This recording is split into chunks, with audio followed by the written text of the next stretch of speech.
Good afternoon and welcome to the workshop. Today on the workbench, I'm going to be commentating as well as I can. I'm starting to lose my voice, but I'll be sipping a cool beverage and trying to talk as well as I can. Today on the workbench we have a Daisy Avanti 753 and a reseal kit. I've had this rifle for several years. I was trying to figure out the other day exactly how many rounds I put down the barrel of this. Well, we got to figure a tin of pellets is 500 rounds. I've got to think I've at least put 10,000 rounds through this. And it's time for a reseal. When I pump the pump on this single pump pneumatic single shot pellet gun, it does not hold the air into it. It just sits there and slowly leaks down, and it's a little inconsistent. It's been inconsistent for a little while, and now it's just time to do the reseal. So what we get to do is we get to take the whole thing apart, and I get to show that. Little background on this rifle. It's a Daisy. It's made by Daisy, you know, the BB gun company. This is a 753. It is a good, basic, sort of the bottom level, getting into competition pellet gun. It's not anything fancy. I use it mostly for practice, metallic silhouette. Occasionally I do shoot or match with it. Is this really the premium gun that you're going to go out and buy for silhouette air rifle? No, it's not. It's really basic. But if you've got kids that are in 4-H, ROTC, some of the cadet programs, they're probably using this very same rifle. This is the single loading version. I know there is a version that accepts a little 5-shot magazine and has a little slide lever on the side to advance that magazine forward. That is not what this is. This is the single shot version. I've looked around the internet for anybody else who's already done a video on this type of thing, and they really haven't. And the videos that are out there of things that are similar are, you know, your typical gun video type videos. They stink, which is just unfortunately part of the process in the gun video world.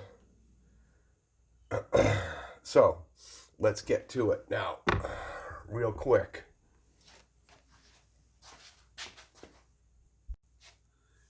And if you're just here because you've tuned in for gun maintenance and you're wondering what I'm talking about when I'm talking about shooting silhouette, well, these are half-scale silhouette targets that we would shoot with open sights on a lever gun. These are your regular 1/5 style sized silhouettes that we shoot small bore rifle with, which would be 22 long rifle with scopes. And this is what we're shooting air rifle with. We're always shooting this offhand, no slings, no support.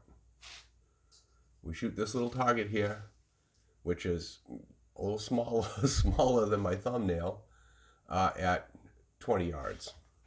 So that goes to show you that the Daisy Avanti 753, even though it's a Daisy, has a pretty good accuracy. If I can, you know, shoot this with a scoped rifle at 20 yards. For more information on silhouette in general, just tune into any of my other videos. This is a channel dedicated to silhouette and all things silhouette. Silhouette rifle, anyway. So now we're going to get started with the takedown and breakdown of this rifle. The very first thing I like to do is pull out this little cross pin, which has a Phillips head screw on it. All of this is going to be Phillips head screws. It's going to be, I mean, I have Allen keys on my scope mounts and stuff like that, but I put that on. But the basic stuff is all going to be basic tools. There's nothing special that you need for this. Nothing fancy.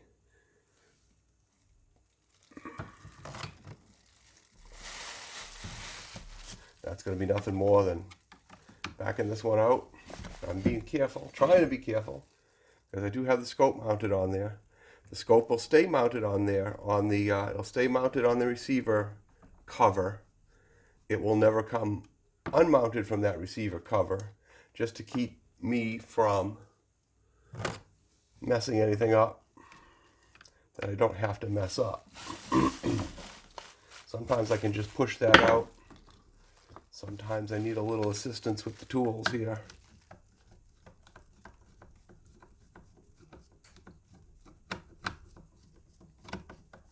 And with all of these that are out there floating around in the world, you would think somebody would have done a little bit of a video on this. You're going to see, especially this used in youth sports, 10-meter shooting. That's mainly what it's going to be for, is for 10-meter shooting. So when we go out and use these for silhouette, we're pushing them. There's no question. This is just a little screw and nut. Nothing special, nothing fancy.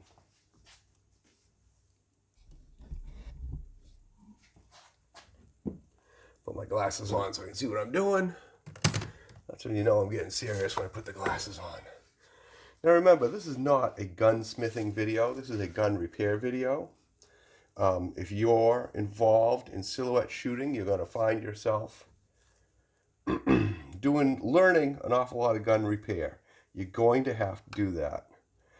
You're not going to be able to afford.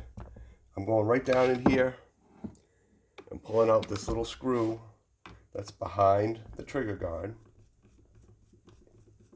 You're going to find that you're going to have to learn to do some gun repair.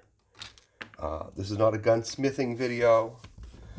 99.99% of the videos on YouTube are not gunsmithing videos, because the people involved are not gunsmiths. They're maybe gun mechanics at best. Hacks as normal. As a normal course of operation here with YouTube gun people. That's just a little spacer that keeps everything in line. Most of the parts on this are plastic. You know, don't be shocked. There's nothing fancy involved. The best part about this is the barrel. The barrel is the important part. Read up on your Avanti 753s and you're going to find out that the barrel is the most important part of this machine. It's what separates it from toy version to maybe a little bit of beginning competition version. Now those little side flaps that just fly out, those are nothing more than just spacers that sit in here and take up space. I can think of a lot better ways to make something, but that's the way they made it, and that's the way it is. So this is now going to go off to the side. One thing with these rifles is they do come with spacers to change the length of pull, which is kind of really good if you're dealing with youth, because the youth can start out with a shorter stock and then you can add pieces on. I mean, these would be really simple to make on the a bandsaw out of wood if you had to make it even bigger. I mean, pretty simple system. But useful. Simple but useful. Simple but useful is the name of the game. Now, I've got just the guts. No stock. I know you've probably already noticed that I have done the 753 trigger mod on it. I will maybe in the description down below, I'll add a link to where you can find that on the internet. Again, this is not a gunsmith video. It's not a how-to video. It's just for entertainment. Don't be doing any of this stuff unless you have some basic mechanical knowledge. If you don't, find somebody who will help you. It's a fairly simple thing. It's a trick that we all do with our 753s. I've been doing them for years and years and years. This is not my first one. I've had several. This is the one that I've got left right here now. That goes just over the barrel onto the head of the piston, the tail of the piston, whichever one you call it. It just goes on there, holds it like that. There's a little plastic spacer in here that's going to fall out shortly. In right there. Try not to lose it. Another thing I'm doing here is just trying to go through all the pitfalls of things that you may find when you're working on these things to try not to mess you up. Okay, next thing I'm going to do, I'm going to remove this screw from the side of the action cover and the side of the screw from the side of the action cover. Now when I do that, I'm keeping my scope on there so I don't have to remount my scope. Here's one of those pitfalls and pains in the butts. There is this is how this works. This is the cocking lever back and forth. Okay? There's a spring in there. When you take this off, you need to hold your hand over that spring. Ready? Hold your hand over that spring, because that spring goes flying across the shop. You're going to be on your hands and knees for an hour looking for it. Now let's see. I set it. Let's see if I can actually do it. Like I said I was going to do it.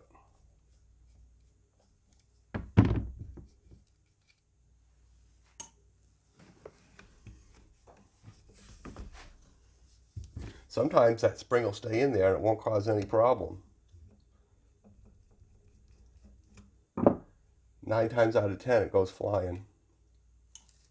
And it goes flying when I start to disassemble.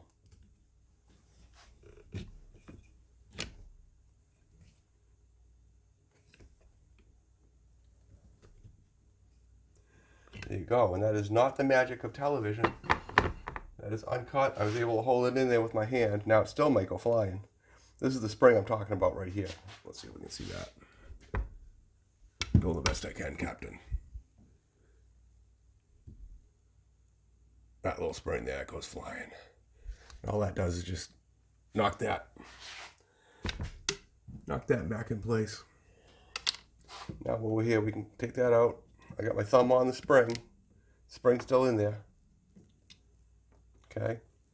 Try to put these things all together. That's one of the important parts. If you haven't done a bunch of working on guns or mechanical things, is try to keep things in some sort of order. Keep your parts in some sort of order so when you go back, and it doesn't hurt to use your own cell phone and videotape yourself. This is that little plastic spacer. It goes between the barrel and the piston tube. And I'm sure there's probably somebody out there who can tell us that there's a certain specific place to put it in here to work perfectly on your barrel harmonics or something. I never really know where to put it. I put it in here in the best possible place where it fits and doesn't going to roll out. I'm sure there's a trick to it. Next thing I'm going to do is pull this pin. This is the pin that is the pivot point for your cocking arm. And that literally is just a piece of very simple pin stock. And it comes out without any pressure whatsoever. None of this is under, it's not like working on a spring piston gun. None of this is under any kind of pressure where you have to worry about anything.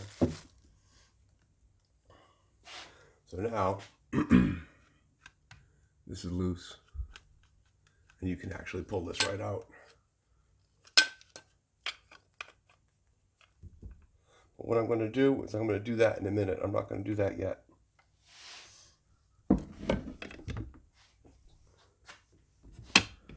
The thing I'm going to do next is I'm going to remove the trigger assembly from the barrel and the piston. And the easiest way to do that, I'm not saying it's the best way. I'm saying it's the easiest way. All these are metal tabs that are bent over that. I know there's probably people in the background. They're yelling at me, they're screaming, "That's not the way you do it." Well, one of those things is, like I said, I've dealt with an awful lot of these. And sometimes that's the way you got to do it. Now, there we go. Pop that right off. Now, this O-ring is one of the ones that we're going to replace. But before I do that, I'm going to go into a total breakdown because someone might be doing something like a trigger. Somebody might be doing a different kind of job. So I might as well break the entire thing down and show you. Okay? So all I did was give this just a little twist and a little bit of force. I mean, just a few pounds of force. I'm pushing this backwards to keep everything in line.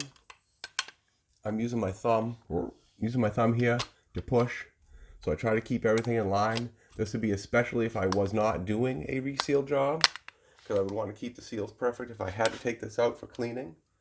At the very, very end, you're going to get to the very, very end. We'll see how well this shows up. There's your O-ring, your wiper. There's going to be a little bit of resistance to pop that out.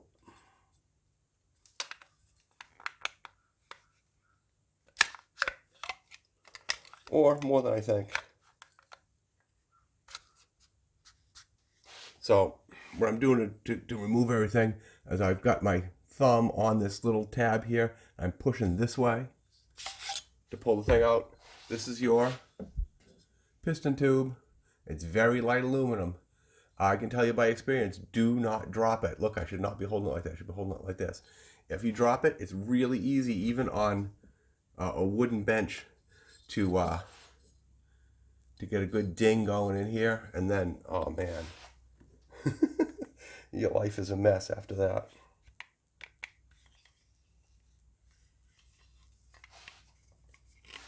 So now I'm running everything backwards out the tube. Okay, now this is just your piston cover. I can go off to the side. This is your piston for adding pneumatic pressure into the system. On here you've got your wiper. Let's see if I can refocus here. Hopefully that worked. Your wiper, your O-ring.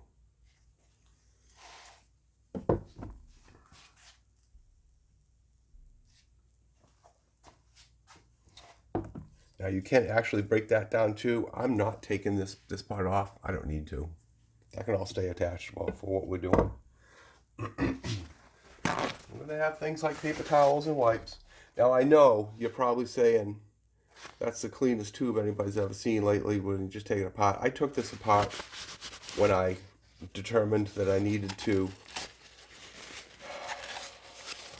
do a re-ring, a reseal.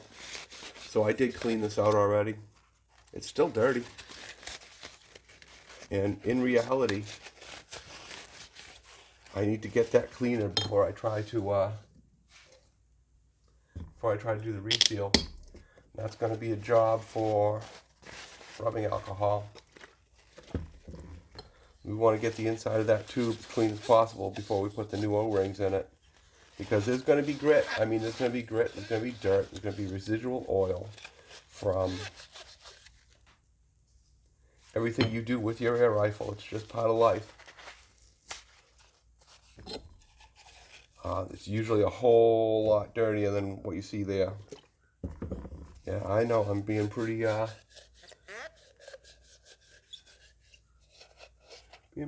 with the old rubbing alcohol, but you know. Now I'm not applying any pressure to any of this because again, this tube is very thin. We got to be careful of it. The cleaner we get things now, the happier we're going to be later.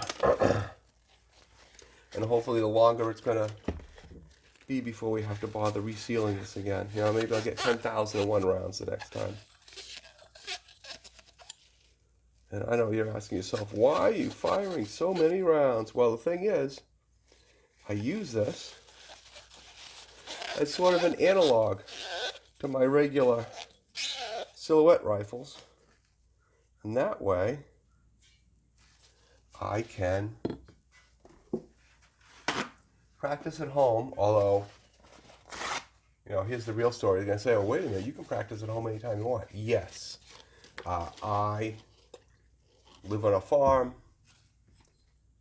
I have enough space for a small bore range on one side of my pasture, and I can actually put a high power range on the other side of my pasture. But to be honest, I go down to the gun range in order to practice, because it's easier for me to take that 25-minute drive down to the gun range than it is to move animals off the pasture and everything else to set up. Plus all the noise involved, disturbing the animals and everything else. So I just took, while I was talking, I was just getting that really clean. Getting it just as clean as I can. And I noticed there is a little bit of scoring on one end of this, and I'm hoping that that's not going to be an issue. If I had to buy this piece, I would buy this piece if I thought I needed to. Okay, let's throw out the trash. So now, the part that I'm sure some people have all been waiting for is going to get into the trigger group.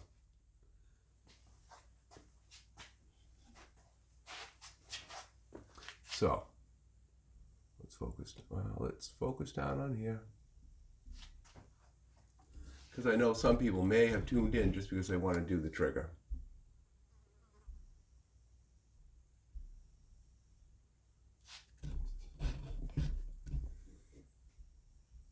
There's an awful lot of what people want to see, what people want to do with these is the trigger job. I should probably do a separate video on that. But there are other resources for that out there in the universe. You don't need me to show you how to do that. Okay, so this acts on that. When that's out there, you know, your stopper stopped. This goes forward into battery, and now that drops down.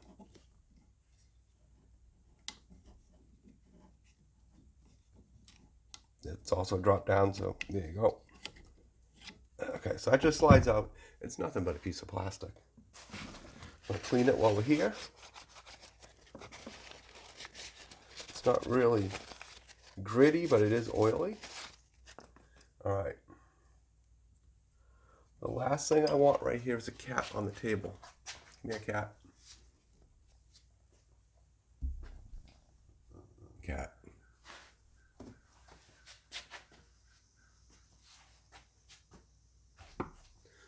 So you're going to take off the trigger cover, one screw.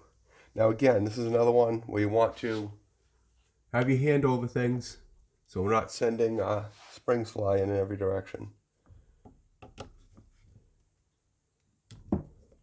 So pulling that screw.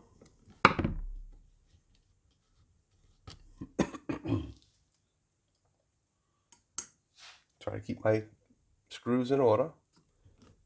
Now, I'm going to hold it down with my hand here. This has a little piece that hinges. This piece hinges into there. So this is loose now, I'm ready to roll. So I'm going to just pry up a little. See, I told you, there goes the springs. Luckily, nothing went flying. That piece is going to hinge off. Okay. That's got your safety, which just has a little ball detent in there, goes back and forth.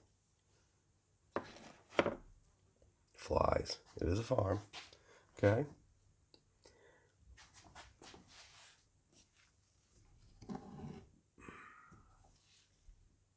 Hopefully I get all the part descriptions right. I'm sure somebody will yell at me because I don't get the part descriptions right. That's your plunger that flies forward, smacks the little back of that sear that releases the piston. I need to put this somewhere. I don't want to put this on my mat because it's going to get filthy. Even though it's my work mat, it's still filthy.